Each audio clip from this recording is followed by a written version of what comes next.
Hai, nama saya Lavina Sri, anak perempuan Kumar. Nombor pendaftaran saya 17DUP 20F2018. Okay, hai. Assalamualaikum semua. Nama saya Nur Alisha binti Azmi. Nombor kad matrik 17DUP 20F2034. Okay, hari ini saya nak bentangkan tentang tajuk teori etika dan peradaban. Hai, saya Larry Kirana Ivy Robert dan nombor matrik saya 17DUP 20F2015. Assalamualaikum, nama saya Siti Hawa binti Arifin, nombor matrik 17DUP 20F2037. Pengenalan. Untuk etika ialah merupakan satu prinsip tingkah laku individu yang diterima dari segi norma. Yang kedua ialah kepercayaan peribadi seseorang individu tentang kelakuan yang baik. Bagi adab pula ialah budi pekerti, tingkah laku dan bahasa yang dituturkan dengan tertib dan sopan.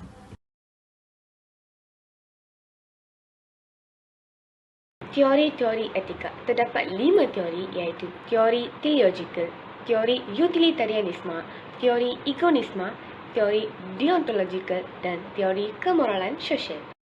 Teori teologikal. Perkataan teologikal ini berasal daripada perkataan Yunani yang membawa maksud kepada tujuan atau matlamat. Perkara ini menganggap bahawa tindakan atau perbuatan yang membawa ke arah kebaikan adalah bermoral, manakala perbuatan yang membawa ke arah keburukan adalah tidak bermoral. Nilai betul atau salah itu bergantung kepada kesan sesuatu perbuatan. Disebabkan terdapat beberapa pandangan antara ahli teologi, maka wujudlah perbezaan dalam aspek kebaikan dan kejahatan, sehingga muncul dua teori berbeza, iaitu teori utilitarianisme dan egoisme. Teori utilitarianisme ini berpegang kepada prinsip bahawa seseorang patut melakukan sesuatu tindakan yang dapat memaksimumkan dan mengurangkan penderitaan. Di sini terdapat dua pengasas iaitu Jeremy Bentham dan John Stuart Mill. Jeremy Bentham mengatakan bahawa manusia dikuasai dan dipengaruhi oleh keseronokan serta kebaikan, manakala kemoralan ialah usaha mencari kebahagiaan iaitu keseronokan. Bagi John Stuart Mill pula, beliau membezakan antara keseronokan dengan memasukkan aspek kualiti. Mill mengukur kualiti dan kuantiti sekaligus.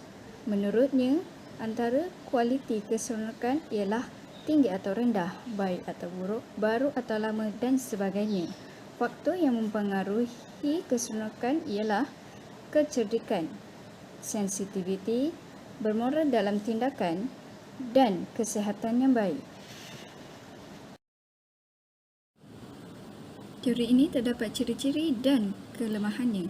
Antara ciri-cirinya adalah yang pertama dipengaruhi oleh kesakitan dan keseronokan. Yang kedua, kebahagiaan majoriti diutamakan. Yang ketiga, bermoral atau tidak itu berdasarkan kesan tersebut. Dan yang terakhir adalah kualiti keseronokan sama kuantiti adalah berbeza. Bagi kelemahannya adalah yang pertama, terlalu sukar untuk menyukat kebaikan dan kejahatan. Yang kedua, kualiti keseronokan dan kesakitan yang dialami oleh seseorang individu adalah tidak sama dengan individu yang lain. Yang ketiga, manusia akan melakukan apa sahaja kejahatan dengan memberikan alasan kebaikan kepada majoriti. Contoh bagi teori ini adalah Amerika Syarikat mengebom bandar Hiroshima, Jepun supaya dapat menghentikan perang walaupun minoriti perlu dikorbankan. Teori egoisme bermaksudnya berdakwa untuk kepentingan diri sendiri. Contohnya, betul atau salah sesuatu tindakan ialah satu fungsi khas untuk akibat seseorang sahaja.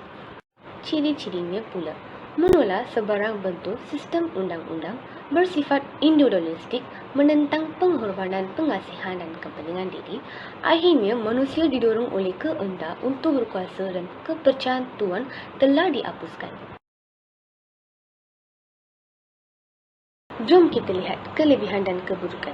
Kelebihannya dapat membantu untuk mencapai matlamat diri sendiri.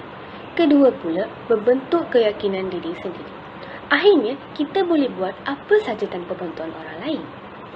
Keburukannya pula, egois akan merugikan egois yang lain. Kedua, tidak mengutamakan kemurahan hati. Akhirnya, dapat melahirkan individu yang mementingkan diri sendiri sahaja. Seterusnya ialah teori deontologikal. Deontologikal berasal dari perkataan Yunani dion yang bermaksud yang diharuskan atau diwajibkan. Teori ini menegaskan bahawa sesuatu perlakuan sama ada baik atau buruk, benar atau salah. Teori deontologikal mempunyai dua aspek iaitu teori deontologikal tindakan dan teori deontologikal peraturan. Seterusnya ialah teori deontologikal tindakan bermaksud menegaskan semua pertimbangan keputusan moral bersifat spesifik menitikberatkan apa yang telah berlaku. Teori deontologikal peraturan pula ialah kepiawaian tentang betul atau salah sesuatu tindakan terdiri daripada satu atau lebih peraturan. Pengasas teori deontologikal, Immanuel Kant, seorang ahli falsafah Jerman daripada tahun 1724 sehingga 1804 yang pernah mengajar di University of Königsberg di bahagian barat Rusia. Dan juga percaya bahawa apa yang memberi nilai moral kepada sesuatu tindakan bukan berpunca dari kita, tetapi ianya berada di luar kawalan kita. Akan tetapi, motif tindakan kita adalah di bawah kawalan kita. Oleh itu, kita harus bertanggungjawab secara moral atas motif yang telah kita lakukan untuk kebaikan atau keburukan.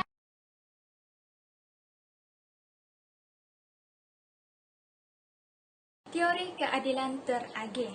Teori ini lebih mendasar kepada keutamaan suatu nilai tunggal, iaitu keadilan, berbanding suatu prinsip tunggal. Kebebasan peribadi juga berdasarkan keutamaan suatu nilai tunggal, iaitu kebebasan. Kepercayaan kepada keutamaan kebebasan akan mengarah kita untuk membuat keputusan dan mengambil tindakan yang menghasilkan kebahagiaan. Pertimbangan moral menyediakan alasan dan sebab untuk menentukan sama ada sesuatu tindakan betul atau salah dari segi moral. Sesetengah ahli moral berpegang pada prinsip bahawa tindakan tertentu adalah salah, manakala yang lain percaya bahawa tiada tindakan yang tidak bermoral padanya kerana persekitaran dan keadaan sosial. Seterusnya saya akan menerangkan tentang teori kemoralan sosial. Teori ini berkait rapat dengan peraturan masyarakat yang terdiri daripada tata hukum, tata susila, dan tata tertib masyarakat. Ia juga merujuk kepada tingkah laku yang perlu ada dalam menjamin masyarakat hidup dalam keadaan aman dan harmoni. Selain itu, teori ini juga mengutamakan kepentingan dan faedah masyarakat dan bukanlah kepentingan diri seseorang individu.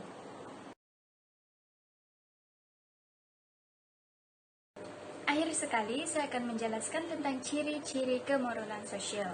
Ciri-ciri yang pertama, peraturan moral dijadikan sebagai satu kewajiban dan dikuatkuasakan oleh pemerintah supaya wajib dipatuhi. Ciri-ciri kedua, peraturan ini mementingkan masyarakat secara umum, bukan individu sebagai matlamat etika. Ciri-ciri yang terakhir, peraturan ini juga tidak membenarkan seseorang menilai dan mengkritik peraturan moral yang telah ditetapkan oleh masyarakat. Pembentangan kami telah sampai ke penghujung. Sekian, terima kasih.